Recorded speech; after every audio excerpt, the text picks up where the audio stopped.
7 troubles that are signs of success. So there are certain troubles that you face along your path to mission or purpose or destiny that are signs of success. Not all troubles are bad. Some of them are very good. They just tell you that you are on the path of success, or success is around the corner. That's why God allows certain trouble to come up. They just pop up to get you set for your destiny or your career or your purpose. So there are 7 of them we want to itemize here. The first one I want us to be looking at is the presence of competitors. Maybe you are called to do a particular thing, or you know, this is my purpose, my mission is to accomplish a particular feat in life, to prophesy or to open a business, a particular business named. Competitors just arise from nowhere or pop up from corners. It's a sign of success. Let's look at 1 Samuel chapter 20 verse 30. Then Saul's anger was kindled against Saul's anger, King Saul's anger was kindled against his son Jonathan.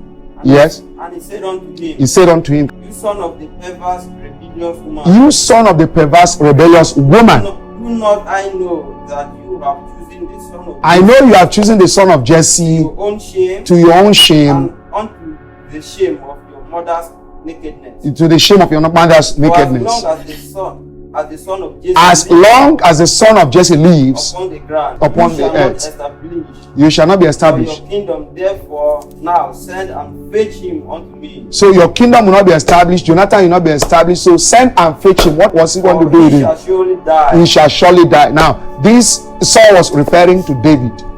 David was anointed by Samuel in 1 Samuel chapter 16. He was anointed to be king over Israel. The issue was Saul. He wanted Jonathan to succeed him, not David. So Jonathan was a strong competitor of David, not because Jonathan was intending to, but because his father projected him to be a worthy competitor of David. Now, apart from this, you are doing a business, you are into ministry. The moment you sense people popping up with similar ministry or with similar business or similar company or similar talent or gift, the presence of these people is signs of success. Just as Jonathan popped up, but that didn't stop David. David became better and better and better until he ascended the throne. The next point is the presence of haters and critics. Let us look at 1 Samuel chapter 19 again, verse 1. 1 Samuel chapter 19 again, verse 1. And Saul spake to Jonathan his son, And Saul spake to Jonathan his son, and to all his and servants, to all his servants, that they should kill David. that they should kill David. Saul made himself an ardent hater of David, not before he was anointed as king, but after Samuel had anointed him, and David knew, I've been anointed to be king of Israel, and he was in a pursuit of taking the throne of Israel. In due time, though, the king who was on, the incumbent king Saul, was furious against him. He decided to make himself an ardent hater of David. So when you have a mission, you are on this path of success, you're on the right track, haters will actually emerge.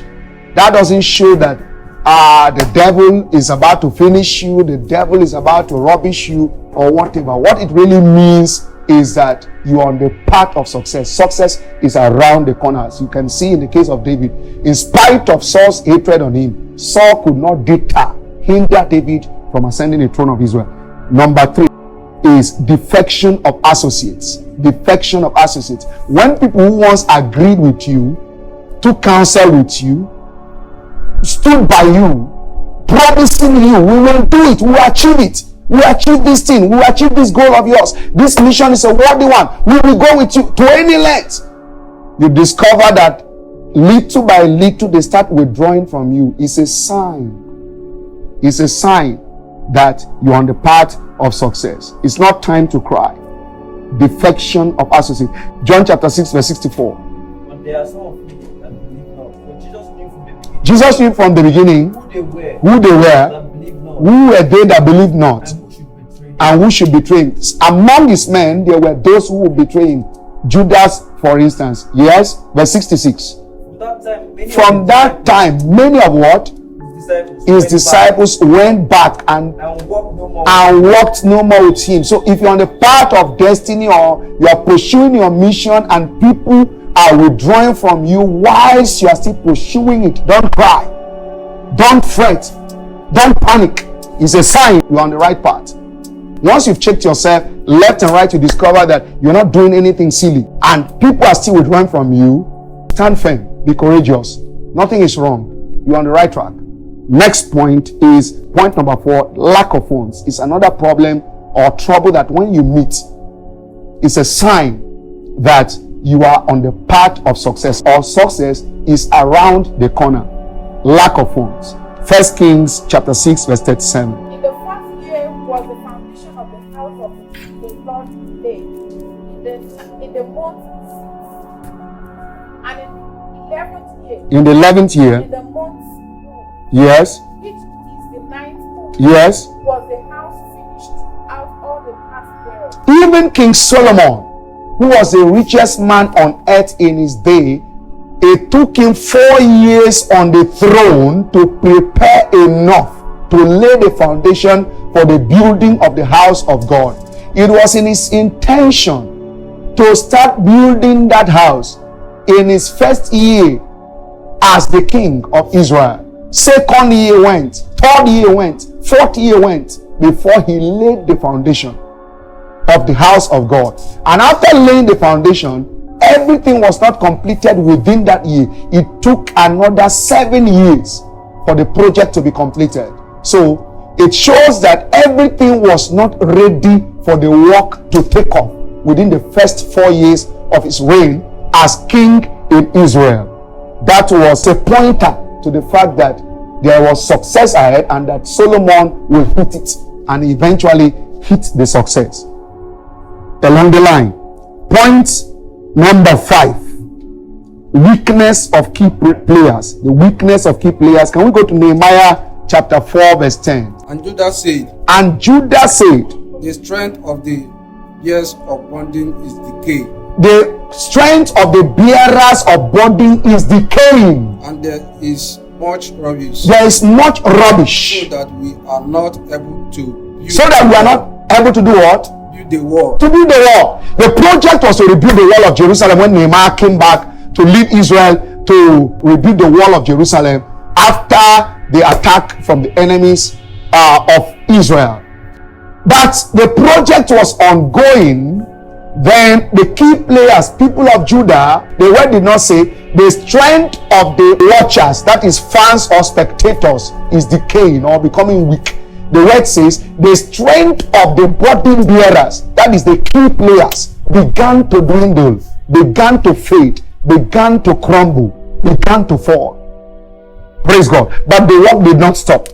The work did not stop. So when you are embarking on a project in life and you discover that the key persons that are standing with you, their strength is beginning to dwindle or fall off, don't panic. It's a sure sign you are on the path of success. Keep up. You are going there.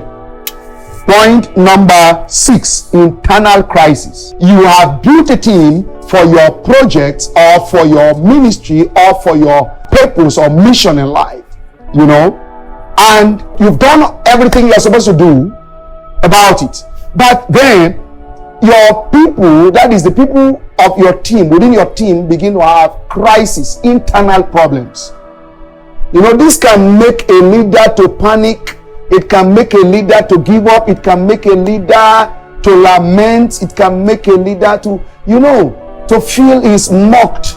He can even mock himself. Book 22, verse 24. And there was also a strife. There was a strife among them. Which of them should be counted as the greatest? Which of them should be counted the greatest? That was what they were striving for. So your team men will have internal crisis. Don't panic. Find a way of getting their eyes back on the big picture so that they don't look at those small things that makes them to have internal crisis. Point number 7, incompetent staff.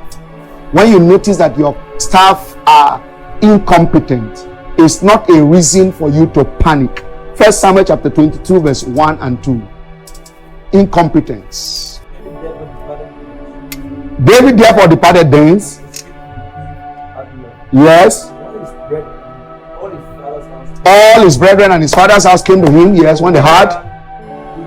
They went to him, yes. Everyone that was in distress. Everyone that was in distress. Everyone that was in debt. And everyone that was discontented. Everyone that was discontented with Saul. So, in other words, the people that moved to David's camp were people that were either distressed, they had no funds, they were not people that were high placed in the society, they were not noble people, they were just debtors. Among them, these were the people that defected to David in the camp. There were about 400 of them who went to David. Incompetent people. Now, what can you do with them? You want to take the throne? These are the kind of people you have around you. What can you do with them? As a leader, when the people you think to be the right people don't agree or buy into your vision, don't panic. You can make do with the people you have. Just look inward at the talents they have and build a strong team of these people. They are the best assets you still have. We are stopping at these 7 points that are troubles, that are signs of success. So, contrary to what you may have believed, when you see troubles, it's not time to begin to cry, oh Lord, why are all these things facing me on my way to destiny, on my way to purpose, on my way to mission? No. Rather ask God, how do you want me to use or exploit these troubles? How do you want me to exploit this problem in order to achieve your best good for my life and for my generation? God bless you.